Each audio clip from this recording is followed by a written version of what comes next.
അതായത് മുഖ്യമന്ത്രിക്ക് മെയിൻ പരാതി കൊടുക്കുന്നതിന് മുമ്പ് ഏകദേശം 2 മാസം മുമ്പാണ് ഈ ഇദ്ദേഹവുമായിട്ട്, അതായത് ഈ വയർലെസ് വിഷയത്തിൽ ഞാൻ കൊടുത്ത പരാതിയുടെ ആ ടൈം നോക്കിയാൽ മതി.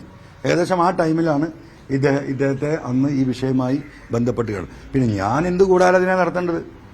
എനിക്ക് എന്താ അദ്ദേഹം എന്റെ എന്താ പറയുക പങ്ങളെ കെട്ടി കാര്യം നിർത്തുള്ളൂ. എനിക്കെന്താ അദ്ദേഹത്തോട് വിരോധം? അദ്ദേഹം കേരളത്തിലെ RSSന് വേണ്ടിയിട്ട് പണിയെടുക്കുന്നു. അദ്ദേഹത്തിന്റെ ബന്ധം മുഴുവൻ കേന്ദ്ര ഗവൺമെന്റുമായിട്ടാണ്.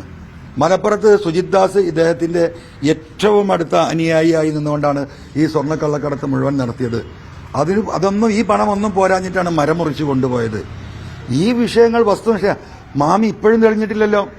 ഞാൻ പറഞ്ഞ പരാതി ഇപ്പോൾ അവസാനം പോലീസ് കമ്മീഷണർ തന്നെ IG തന്നെ പരാതി കൊടുത്തില്ലേ? പോലീസിന്റെ അന്വേഷണത്തിൽ ആദ്യം വീഴ്ച ഉണ്ടായിരുന്നു എന്ന് പറഞ്ഞ് പോലീസ് അന്വേഷിച്ച ആദ്യത്തെ ഉദ്യോഗസ്ഥന്മാർക്കെതിരെ ഇപ്പം നടപടി ഉണ്ടായി. മാമി കേസ് ഇപ്പോഴും തെളിഞ്ഞിട്ടില്ല. റിദാൻ ബാദിൽ കേസിൽ ഇവിടെ നിൽക്കുകയാണ്. സ്വർണ്ണക്കള്ളക്കടത്തില് ആ വഴിക്ക് ഈ പറയുന്ന SIT അന്വേഷിക്കാൻ പോയിട്ടില്ല. അപ്പൊ ഞാൻ എന്തുകൂടാ, ഞാൻ വസ്തുതാപരമായ കാര്യങ്ങളാണ് പറഞ്ഞത്. അദ്ദേഹത്തിന്റെ ഫ്ളാറ്റ് വാങ്ങിയത്, അദ്ദേഹത്തിന്റെ കവടയാറിലെ വീട് വാങ്ങിയത്, ആ രേഖകളാണല്ലോ ഇപ്പൊ കോടതി ഏറ്റെടുത്തത്. കോടതി അതിൽ കണ്ടെത്തിയല്ലോ. 10 ദിവസം വിറ്റെന്ന് പറയുന്ന ഫ്ലാറ്റ് 2009 അദ്ദേഹം വാങ്ങിയതാണ്. പക്ഷെ ഇവിടെ വിൽക്കുന്ന ഘട്ടത്തിലാണ് ആധാർ രജിസ്റ്റർ ചെയ്തത്. അതുകൊണ്ടാണ് അങ്ങനെ സാങ്കേതികമായി കാരണം വന്നതെന്നാണ് അജികുമാർ പറയുന്നത്. അതിലൊരു അടിസ്ഥാനമില്ലല്ലോ. നമ്മളൊരു പ്രോപ്പർട്ടി വാങ്ങിക്കഴിഞ്ഞാൽ നമ്മൾ രജിസ്റ്റർ ചെയ്യല്ലോ. 10 കൊല്ലം ഒരു രജിസ്റ്റർ ചെയ്യാതൊരു പ്രോപ്പർട്ടി ഉണ്ടാവുമോ?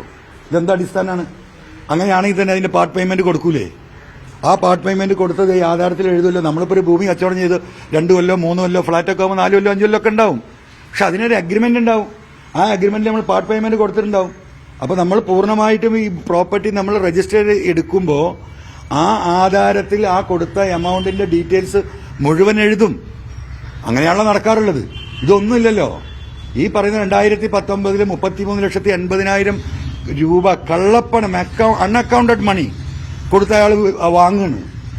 അതേപോലെ 10ാമത്തെ ദിവസം ഇരട്ടി വിലക്ക് അദ്ദേഹം വിൽക്കുകയാണ്. 65 ലക്ഷം റിസീവ്ഡ് ബൈ ക്യാഷ്. കേരളത്തിന്റെ ചരിത്രത്തിൽ ഉണ്ടായിട്ടുണ്ടാവില്ല. അതും കള്ളപ്പണം. ഈ ഡോക്യുമെന്റാണ് ഞാൻ കൊടുത്തത്. അതുപോലെ തന്നെ കവടയാർ വീട് വാങ്ങിയതിന്റെ ഈ 2 കാര്യം മതി 1 മണിക്കൂർ കൊണ്ട് വിജിലൻസിന് അദ്ദേഹത്തെ സസ്പെൻഡ് ചെയ്യാം. അന്വേഷണ ഉദ്യോഗസ്ഥന്മാർക്ക് ആ വഴിക്ക് പോയില്ലല്ലോ. ഈ രജിസ്ട്രേഷൻ നടക്കുന്ന എവിടെയാ? പോലീസ് ഹെഡ്ക്വാർട്ടേഴ്സിന്റെ 1 കിലോമീറ്റർ അപ്പുറത്താണ്.